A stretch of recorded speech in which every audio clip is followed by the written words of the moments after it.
Hello friend, फिर से बहुत बहुत स्वागत है आप सभी का आपका अपना ही यूट्यूब चैनल मेजर टारगेट पर। तो प्यारे बच्चों, आज के इस वीडियो में हम लोग क्लास 10 के संस्कृत के काफ़ी महत्वपूर्ण मोस्ट वीवीआई ऑब्जर्व क्वेश्चंस को पढ़ने वाले हैं। ये सभी प्रश्न आपके बोर्ड एग्जाम में बार बार पूछे जाते हैं। अगर आप भी इस बार फाइनल मैट्रिक बोर्ड परीक्षा देने वाले हैं तो इस वीडियो को आप पूरा ज़रूर देखिएगा। और इस वीडियो में हम लोग काफ़ी महत्वपूर्ण जितने भी प्रश्न को सम्मिलित किए हुए हैं ना, ये सभी प्रश्न आपका बिल्कुल न्यू बुक पर आधारित रहने वाला है। तो फटाफट से क्लास को लाइक कर दीजिएगा प्यारे बच्चों, और चैनल पर नए आए हुए हैं तो चैनल को भी सब्सक्राइब कर लीजिएगा। साथ में बगल में नोटिफिकेशन बेल आइकन आएगा, इसे प्रेस करके ऑल पर जरूर सेलेक्ट कर लीजिएगा।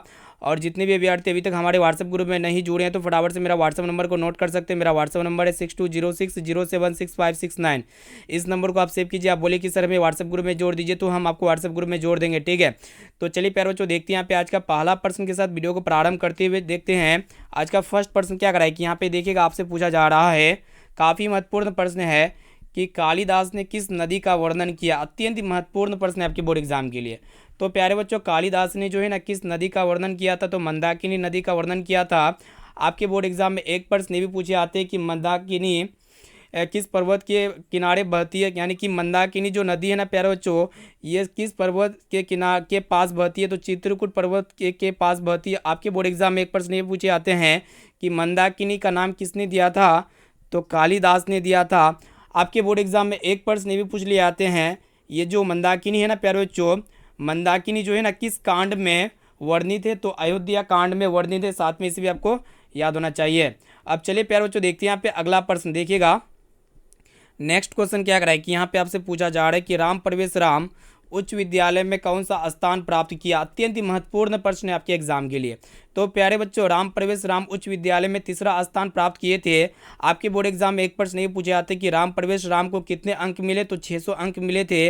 राम प्रवेश राम का विद्यालय कहाँ स्थित है, तो प्यारे बच्चों गया जिले में स्थित है। इसको अच्छी तरीके से याद रखिएगा। अब आइए प्यारे बच्चों, देखिए यहाँ पे अगला प्रश्न आपसे पूछा जा रहा है कि लक्ष्मी किसके पास जाती है। अत्यंत ही महत्वपूर्ण प्रश्न है। तो प्यारे बच्चों, लक्ष्मी जो है ना परिश्रमी के पास जाती है। आपके एग्जाम में एक प्रश्न ये पूछ ले आते हैं कि लक्ष्मी जो है ना प्यारे बच्चों किससे दूर रहती है, तो आलसी से दूर रहती है। और लक्ष्मी का जो प्रतीक है ना प्यारे बच्चों क्या है, धन है। आपको याद होना चाहिए, आपके एग्जाम में ये सभी प्रश्न पूछे ही जाएंगे। अब आइए प्यारे बच्चों, देखते हैं यहाँ पे अगला प्रश्न। देखिए यहाँ पे नेक्स्ट क्वेश्चन, चौथा नंबर प्रश्न भी आपके एग्जाम के लिए अत्यंत महत्वपूर्ण है। आपसे पूछा जा रहा है प्रश्न एक कि देखिएगा ध्यान से कि भीखन टोला देखने कौन आया था। अत्यंत महत्वपूर्ण है प्यारे बच्चों, भीखन टोला जो गांव है ना, इसे देखने के लिए कौन आए थे, तो प्रशासन आए थे। यानी कि ऑप्शन ए बिल्कुल ही करेक्ट आंसर हो जाएगा।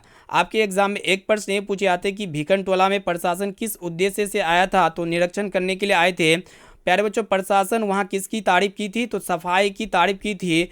आपके एग्जाम में एक प्रश्न ये भी पूछ लिया जाते कि जो भीखनटोला गांव है ना प्यारे बच्चों, में किसकी कमी थी, भीखनटोला गांव में जो है ना प्यारे बच्चों स्कूल की कमी थी। साथ में इसे भी आपको याद रखना है, ठीक है। अब आइए प्यारे बच्चों, देखते हैं यहाँ पे पांचवा नंबर प्रश्न जो कि आपके एग्जाम के लिए अत्यंत महत्वपूर्ण है। प्रश्न ये कराए कि आपसे पूछा जा रहा है कि सारा संसार अपना परिवार किसके लिए है। अत्यंत महत्वपूर्ण है। तो प्यारे बच्चों, सारा संसार अपना परिवार जो है ना किसके लिए है, तो संकुचित हृदय वालों के लिए है, जो कि ऑप्शन ए में आपका दिया हुआ है। आपके बोर्ड एग्जाम में एक प्रश्न ये भी पूछ लिए आते हैं, प्रश्न क्या पूछ लिए जाते हैं प्यारे बच्चों, सॉरी यहाँ पे देखिएगा, सारा संसार अपना परिवार जो है ना ये किसके लिए है, तो उदार चरित वालों के लिए है। उदार चरित वालों के लिए।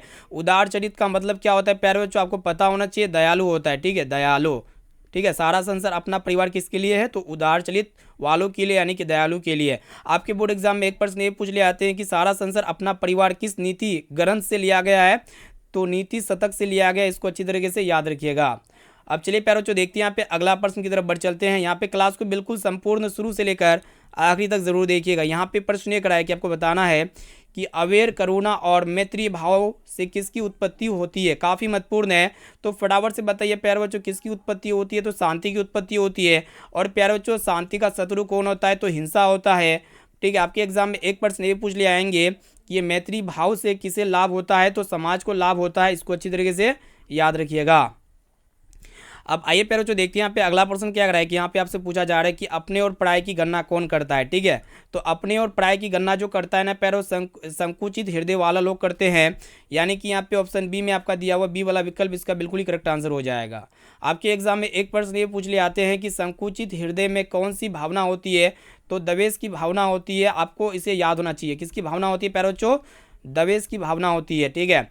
आपके एग्जाम में एक प्रश्न ये भी पूछ ले आते हैं कि संकुचित हृदय का क्या परिणाम होता है, तो बिखराव परिणाम होता है। ठीक है, अब आइए प्यारो जो देखते हैं यहाँ पे 8वां नंबर प्रश्न को देखिएगा। यहाँ पे आपसे पूछा जा रहा है, प्रश्न ये है कि शत्रुता को कौन बढ़ाता है, अत्यंत महत्वपूर्ण है। तो शत्रुता को जो है ना कौन बढ़ाता है, तो परोपकार बढ़ाते हैं, या फिर स्वार्थ, या फिर परमार्थ, या फिर अहिंसा। तो शत्रुता को जो है ना प्यारो जो कौन बढ़ाता है, तो स्वार्थ बढ़ाते हैं। प्यारो जो स्वार्थ जो ना किसे नष्ट करता है, तो एकता को नष्ट करता है। यहाँ पे ए वाला ऑप्शन इसका बिल्कुल ही करेक्ट आंसर हो जाएगा। अब चलिए प्यारो जो देखते हैं यहाँ पे अगला प्रश्न की तरफ बढ़ चलते हैं। चलिए देखिएगा यहाँ पे नेक्स्ट क्वेश्चन, प्रश्न क्या कर रहा है कि आपसे पूछा जा रहा है कि अशांति से क्या होता है। बहुत ही महत्वपूर्ण प्रश्न है आपके बोर्ड एग्जाम के लिए। तो प्यारो जो अशांति से क्या होता है, मानवता का विनाश होता है। ठीक है, आपके एग्जाम में एक प्रश्न ये पूछ ले आते हैं, ये जो अशांति है ना, अशांति किसका प्रतीक है। तो प्यारो जो अशांति जो है ना, ये किसका प्रतीक है, तो हिंसा का प्रतीक है। आपके एग्जाम में एक प्रश्न ये भी पूछे आते हैं कि मानवता का कल्याण किसे होता है। तो मानवता का जो कल्याण होता है ना प्यारो किसे होता है, तो मैत्रेय को होता है। इसको अच्छी तरीके से याद रखिएगा, मैत्रेय से। अब आइए प्यारो जो देखते हैं यहाँ पे अगला प्रश्न क्या कर रहा है कि अपना और पराये की गणना कौन करता है। बहुत ही महत्वपूर्ण मोस्ट इंपॉर्टेंट प्रश्न है। तो अपना और पराये की जो गणना करते हैं ना, लघु चित्त वाले लोग करते हैं, जो कि ऑप्शन बी में आपका दिया हुआ है। आपके बोर्ड एग्जाम में एक प्रश्न ये पूछ ले आते हैं कि लघु चित्त में क्या नहीं होता है।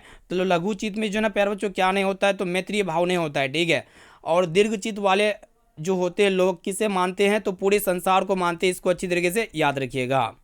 अब आइए प्यारे बच्चों देखते हैं यहाँ पे अगला प्रश्न क्या करा है कि परपीड़न से क्या मिलता है। तो परपीड़न से क्या मिलता है आपको पता होना चाहिए प्यारे बच्चों, पाप मिलता है, जो कि ऑप्शन डी में आपका दिया हुआ है। आपके बोर्ड एग्जाम में एक प्रश्न ये पूछे आते हैं, जो परपीड़न है ना प्यारे बच्चों, इसका अर्थ क्या होता है, दूसरे को कष्ट पहुंचाना होता है। परपीड़न किसका लक्षण है प्यारे बच्चों, तो परपीड़न जो है ना ये दर्जन का लक्ष्य है। इसको अच्छी तरीके से याद रखिएगा, आपके बोर्ड एग्जाम में पूछ ले जाएंगे परपीड़न किसका मतलब लक्षण है, तो दर्जन का लक्षण है। चलिए प्यारे बच्चों देखते हैं यहाँ पे अगला प्रश्न की तरफ बढ़ चलते हैं। देखिएगा नेक्स्ट क्वेश्चन क्या कर रहा है कि यहाँ पे आपसे पूछा जा रहा है कि शांति किससे स्थापित होती है। अत्यंत महत्वपूर्ण है। तो प्यारे बच्चों ये शांति जो है ना किससे स्थापित होती है, तो परोपकार से स्थापित होती है। और ये परोपकार का जो अर्थ होता है ना प्यारे बच्चों क्या होता है, दूसरों की भलाई करना होता है। ठीक है, और परोपकार से क्या होता है प्यारे बच्चों, समाज में प्रेम बढ़ता है। ठीक है, इसको अच्छी तरीके से याद रखिएगा।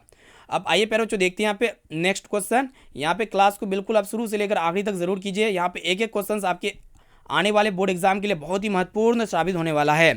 तो प्यारे बच्चों देखिएगा अगला प्रश्न क्या कर रहा है कि यहाँ पे आपसे पूछा जा रहा है कि आर्य समाज का अर्थ क्या होता है। ठीक है, तो प्यारे बच्चों ये आर्य समाज का जो अर्थ होता है ना, वो आपका क्या होता है वो आपको बताना है। तो आर्य समाज का जो अर्थ होता है ना, क्या होता है प्यारे बच्चों, श्रेष्ठ होता है, जो कि ऑप्शन सी में आपका दिया हुआ है। ठीक है, सी वाला विकल्प इसका बिल्कुल ही करेक्ट आंसर हो जाएगा।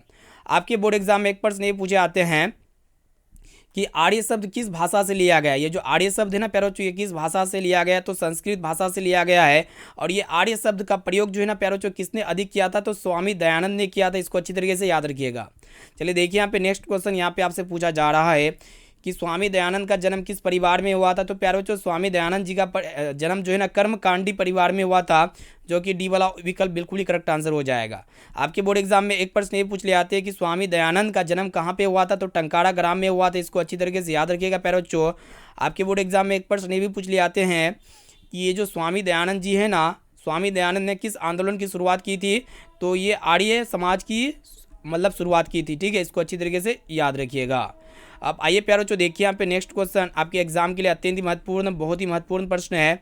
तो यहाँ पे आपसे पूछा जा रहा है कि स्वामी दयानंद के लिए कौन पर्व उद्बोधक सिद्ध हुआ। ठीक है, तो प्यारे बच्चों स्वामी दयानंद के लिए कौन सा पर्व जो है ना उद्बोधक सिद्ध हुआ, तो आपको पता होना चाहिए प्यारे बच्चों, शिवरात्रि उद्बोधक सिद्ध हुआ था। ऑप्शन नंबर डी इसका बिल्कुल ही करेक्ट आंसर हो जाएगा।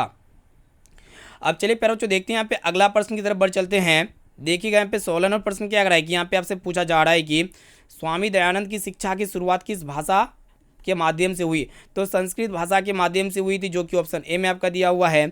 आपके बोर्ड एग्जाम में एक प्रश्न ये पूछे आते हैं कि संस्कृत भाषा जो है ना प्यारे बच्चों किस लिपि में लिखी जाती है। तो देवनागरी लिपि में लिखी जाती है। आपके बोर्ड एग्जाम में एक प्रश्न ये भी पूछ ले आते हैं, ये जो स्वामी दयानंद जी है ना प्यारे बच्चों, स्वामी दयानंद ने किस भाषा का सबसे अधिक प्रयोग किया था। तो संस्कृत भाषा का प्रयोग किया था सबसे ज़्यादा।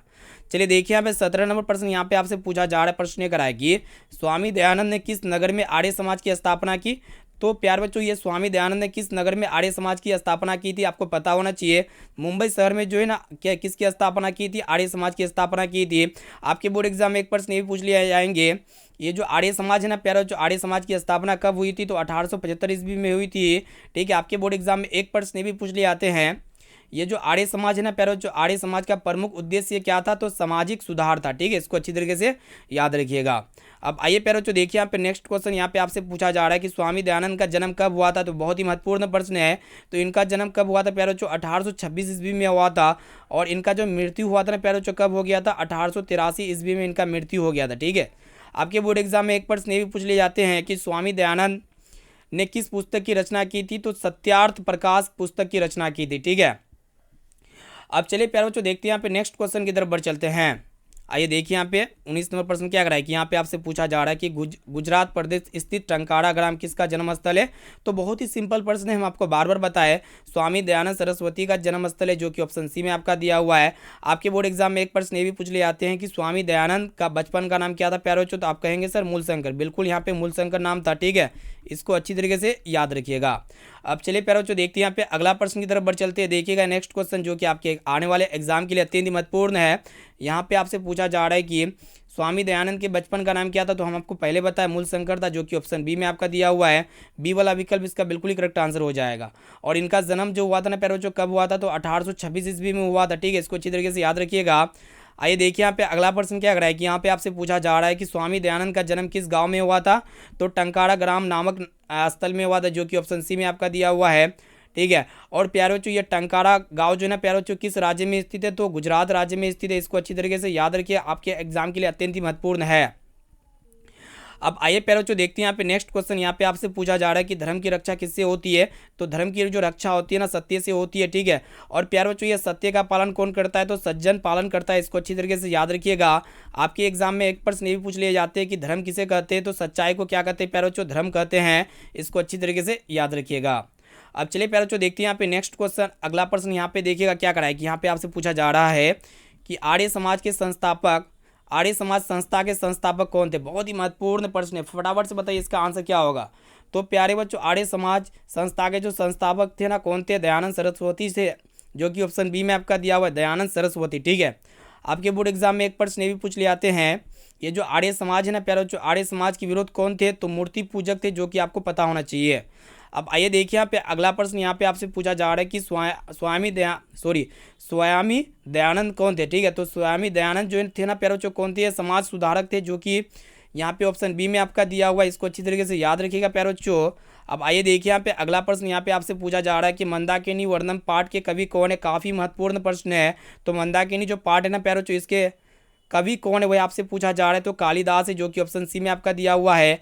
कालिदास किस काल के कवि थे, तो गुप्त काल के कवि थे। इसको अच्छी तरीके से याद रखिएगा प्यारे बच्चों, आपके एग्जाम के लिए अत्यंत ही महत्वपूर्ण है। चलिए देखिए यहाँ पे नेक्स्ट क्वेश्चन की तरफ बढ़ चलते हैं। चलिए देखिए यहाँ पे आपसे पूछा जा रहा है कि मंदाकिनी वर्णम पाठ किस ग्रंथ से संकलित है। काफ़ी महत्वपूर्ण है। तो मंदाकिनी जो वर्णम पाठ है ना प्यारे बच्चों, ये किस ग्रंथ से संकलित है, तो आपको पता होना चाहिए प्यारे बच्चों, ये रघुवंश महाकाव्य से संकलित है, जो कि ऑप्शन सी में आपका दिया हुआ है। ठीक है, आपके बोर्ड एग्जाम में एक प्रश्न ये भी पूछे जाते हैं कि रघुवंश जो है ना किस भाषा में लिखा गया है। रघुवंश किस भाषा में लिखा गया प्यारे बच्चों, तो ये संस्कृत भाषा में लिखा गया है। आपके बोर्ड एग्जाम में एक प्रश्न ये भी पूछ ले जाते हैं कि ये मंदाकिनी वर्णम जो है ना में किसका वर्णन किया गया है। मंदाकिनी वर्णन में नदी का वर्णन किया गया है, आपको पता होना चाहिए। अब चलिए प्यारे बच्चों देखते हैं यहाँ पे अगला प्रश्न की तरफ बढ़ चलते हैं। देखिए यहाँ पे अगला प्रश्न जो कि आपके आने वाले बोर्ड एग्जाम के लिए अत्यंत ही महत्वपूर्ण प्रश्न है। तो फिर प्यारे बच्चों यहाँ पे आपसे पूछा जा रहा है कि नदियाँ समुद्र में कैसे मिलती है, तो नदियाँ समुद्र में नाम और रूप दोनों को छोड़कर मिलती है, जो कि ऑप्शन सी में आपका दिया हुआ है। यहाँ पे सी विकल्प बिल्कुल ही करेक्ट आंसर हो जाएगा। आपके बोर्ड एग्जाम में एक प्रश्न ये भी पूछ लिए जाते हैं, नदिया जो है ना प्यारे बच्चों, नदिया का संगम कहाँ होता है, तो नदिया का जो संगम होता है ना प्यारे बच्चों कहाँ पे होता है, समुद्र में होता है। इसको अच्छी तरीके से याद रखिएगा। चलिए देखिए यहाँ पे अगला प्रश्न यहाँ पे आपसे पूछा जा रहा है, प्रश्न ये कराया कि वनवास प्रसंग में राम सीता लक्ष्मण के साथ कहाँ पहुँचे। बहुत ही महत्वपूर्ण है। तो प्यारे बच्चों वनवास प्रसंग में राम सीता लक्ष्मण के साथ कहाँ पे पहुँचे थे, तो चित्रकूट में पहुँचे थे, जो कि ऑप्शन सी में आपका दिया हुआ है। प्यारे बच्चों आपके एग्जाम में एक प्रश्न ये पूछ ले जाते हैं कि चित्रकूट जो है ना किस राज्य में स्थित है, तो यूपी यानी कि उत्तर प्रदेश राज्य में चित्रकूट स्थित है। ठीक है, और प्यारे बच्चों आपके एग्जाम में एक प्रश्न ये भी पूछ ले जाते हैं कि चित्रकूट के निकट कौन सी नदी बहती है, तो मंदाकिनी नदी बहती है। इसे आपको याद होना चाहिए। अब चलिए प्यारे बच्चों देखते हैं यहाँ पे अगला प्रश्न देखिएगा। 29 नंबर प्रश्न क्या कर रहा है कि यहाँ पे आपसे पूछा जा रहा है कि मंदाकिनी नदी किस पर्वत के निकट बहती है। तो हम आपको पहले ही बताया है, ये जो है ना प्यारे बच्चों चित्रकूट पर्वत के निकट बहती है, जो कि ऑप्शन सी में आपका दिया हुआ है। आपके बोर्ड एग्जाम में एक प्रश्न ये भी पूछे आते हैं कि मंदाकिनी नदी का दूसरा नाम क्या है प्यारे बच्चों। तो दूसरा नाम जो है ना प्यारे बच्चों क्या है, आपको पता होना चाहिए, पसवीनी है। इसको अच्छी तरीके से याद रखिएगा, मंदाकिनी नदी का दूसरा नाम क्या है प्यारे बच्चों, पसवीनी है। ठीक है, अब आइए प्यारे बच्चों देखते हैं यहाँ पे अगला प्रश्न, जो कि आपके आगामी बोर्ड एग्जाम के लिए अत्यंत महत्वपूर्ण प्रश्न ये करा कि आपको बताना है कि मंदाकिनी वर्णम पाठ रामायण के किस कांड से संग्रहित है। ठीक है, तो प्यारे बच्चों मंदाकिनी वर्णम जो पाठ है ना रामायण के किस कांड से संग्रहित है, तो ये जो है ना प्यारे बच्चों अरण्य कांड से संग्रहित है। इसको अच्छी तरीके से याद रखिए, आपके बोर्ड एग्जाम में एक प्रश्न ये पूछे आते हैं, ये जो अरण्य कांड है ना प्यारे बच्चों ये किस महाकाव्य का भाग है। तो अरण्य कांड जो है ना प्यारे बच्चों ये रामायण का भाग है। ठीक है, इसको अच्छी तरीके से याद रखिएगा। ठीक है, तो प्यारे बच्चों यहाँ पे हम जो है ना संस्कृत के काफ़ी महत्वपूर्ण है, मोस्ट इंपॉर्टेंट अति महत्वपूर्ण कह सकते हैं 30 काफ़ी महत्वपूर्ण ऑब्जर्व प्रश्नों को पढ़ चुके हैं। ये सभी प्रश्न इसमें हम जो भी एडिशनल अतिरिक्त प्रश्न हम आपको बताए ना, इसमें से काफ़ी सारे प्रश्न आपके आगामी बोर्ड एग्जाम में 100% देखने को मिलेगा। ठीक है, इसलिए यहाँ पे वीडियो को पूरा ज़रूर देख लीजिएगा प्यारे बच्चों। क्लास को यहाँ पे जो भी क्वेश्चंस याद नहीं हुआ ना, तो उसको अपने नोटबुक में नोट जरूर कर लीजिएगा। ठीक है, और यहाँ पे जो भी विद्यार्थी अभी तक हमारे व्हाट्सएप ग्रुप में नहीं जुड़े हैं, तो फटाफट से मेरा व्हाट्सएप नंबर को नोट कर सकते हैं। मेरा व्हाट्सएप नंबर है 6206076569। इस नंबर को आप सेव कीजिए। आप बोलिए कि सर हमें व्हाट्सएप ग्रुप में जोड़ दीजिए, तो हम आपको व्हाट्सएप ग्रुप में जोड़ देंगे। वीडियो को अभी तक लाइक नहीं किया ना, तो प्यारे बच्चों फटाफट से वीडियो को लाइक भी कर दीजिएगा, और चैनल पर नए हैं तो चैनल को भी सब्सक्राइब कर लीजिएगा। तो फिर मिलते हैं यहाँ पे अगले क्लास में, अभी के लिए इतना ही। Thank you.